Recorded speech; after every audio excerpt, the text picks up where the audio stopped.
Welcome to Michelle's story time, story time, story time. Michelle's story time, story time, story time. I am Michelle, and welcome to Michelle's story time. Today I will read Ladies' Thanksgiving by Pamela Jeter and Jeffrey Steele.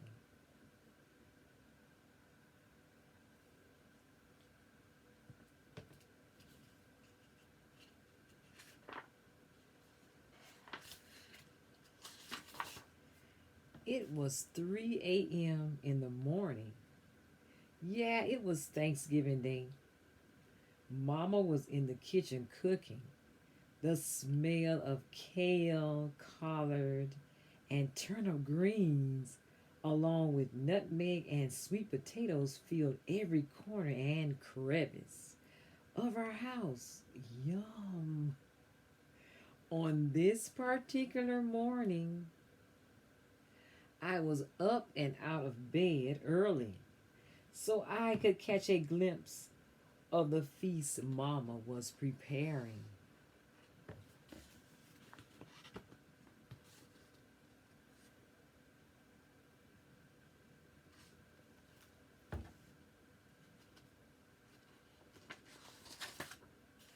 Oops, sticky pages. Oh my goodness. Oh my God. My 9 other brothers and sisters were still asleep. Lady, our Belgian shepherd, was up early too. She sniffed at the air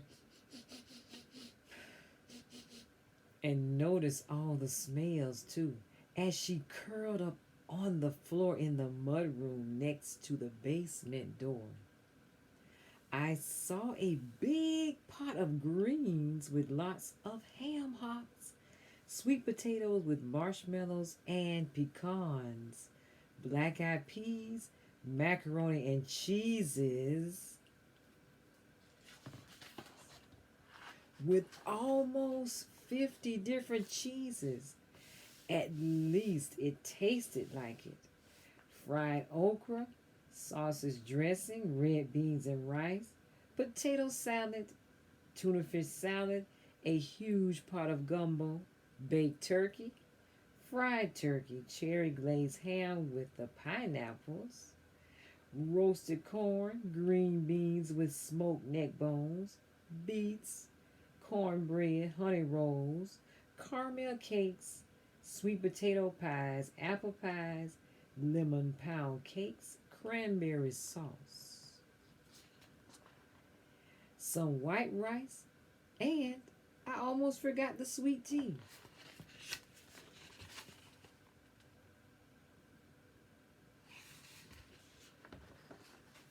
Yum! This was the feast for the day. Mama had everything in the pretty bowls and plates that she saved for Easter and Christmas. The good china and silverware were set out on the dining room table on top of great Grandma Lacey tablecloth. It looked like a beautiful palace buffet. Oops, there's a buffet.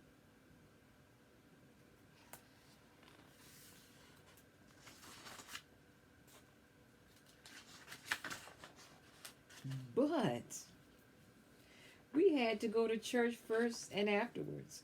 We would come home and dig in. There was 18 of us and one bathroom. Mama and 10 of us kids. Uncle Lolo, Auntie Queenie, and my cousins Adam and Eve. Auntie Jackie and my cousins Cain and Abel. It was 11 a.m. when we all were finally dressed and on our way to church.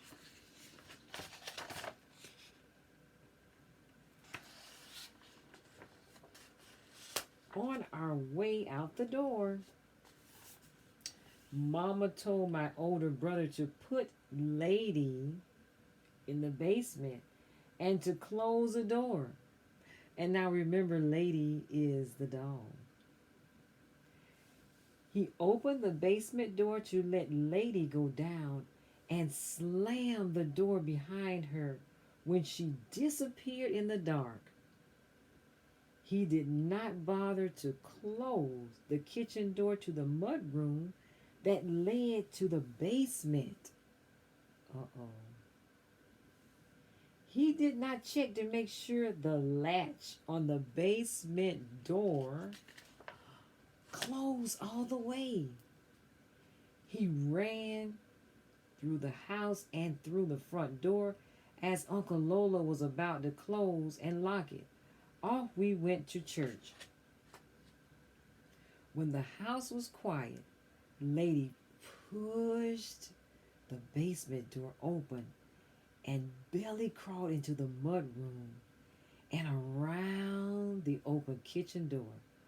Okay, so that means the basement door wasn't locked. Sniffing and inhaling all the food smells, Lady walked into the kitchen. The floor was clean. The kitchen table was empty and the kitchen counters were empty. Lady thought, there is no food in here. Let me check the dining room. As Lady peered into the dining room, her eyes lit up. She saw the most beautiful table filled with food from one end to the other, and the good china was set out. Lady thought, all of this for me.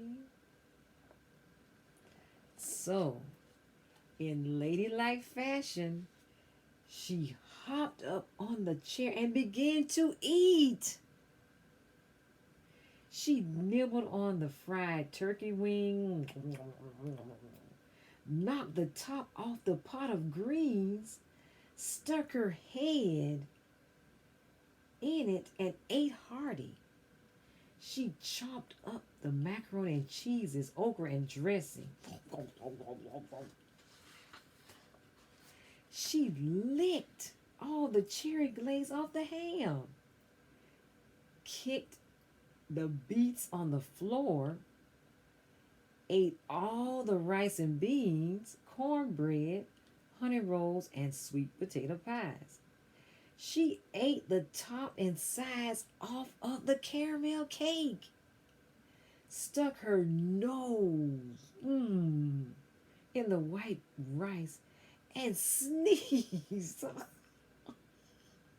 on the potato and tuna fish salad. Lady! Last but not least, she ate all the candied yams and washed it down with sweet tea. With her belly full and 12 inches bigger, Lady thought, my masters really love me and are wonderful to me. Then she fell off into a deep sleep, snoring and all. Church started at noon and ended at 3 p.m. By then, all of our stomachs were growling and grumbling. Mama, I asked, when are we going home to eat? After we leave Auntie Nana's house, Mama said. After we left church, we went to Auntie Nana's house. When we got to Auntie Nana's house, she did not have any food, and our stomachs growled louder and louder. Mama, I said, I'm hungry. When are we going home to eat? After we leave Uncle Bojack's house, Mama said. We left Auntie Nana's house and went to Uncle Bojack's house, which was 10 blocks on the other side of town, and we were all walking. By the time we got to Uncle Bojack's house, The sun was going down, and our stomachs were growling even louder. We rang the doorbell and knocked on the door. Uncle Bojack was not home, and he did not have a telephone or a cell phone. So we turned around and finally went home.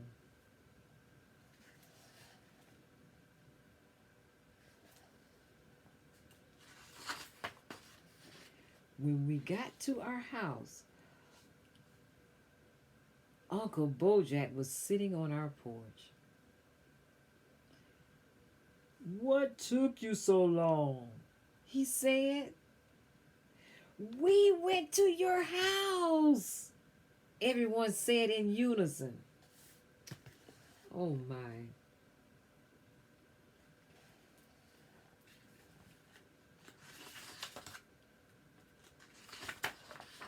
Mama opened the front door and everybody ran to the dining room and stopped. We all stared in disbelief.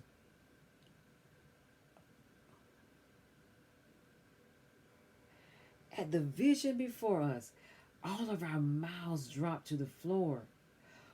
Food was everywhere on the curtains and on the walls. The table was a mess with broken dishes, and sweet tea was dripping on the floor.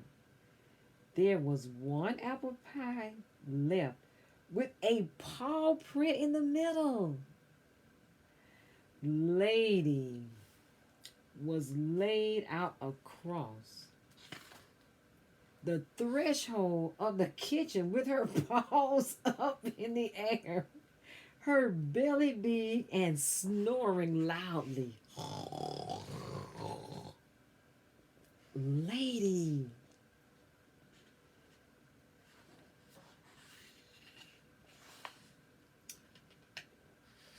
We all screamed. "Lady, bad dog, lady, bad dog, bad dog, lady." Lady jumped up and ran in the basement with a big belly and a smile across her face. She thought, "Happy Thanksgiving."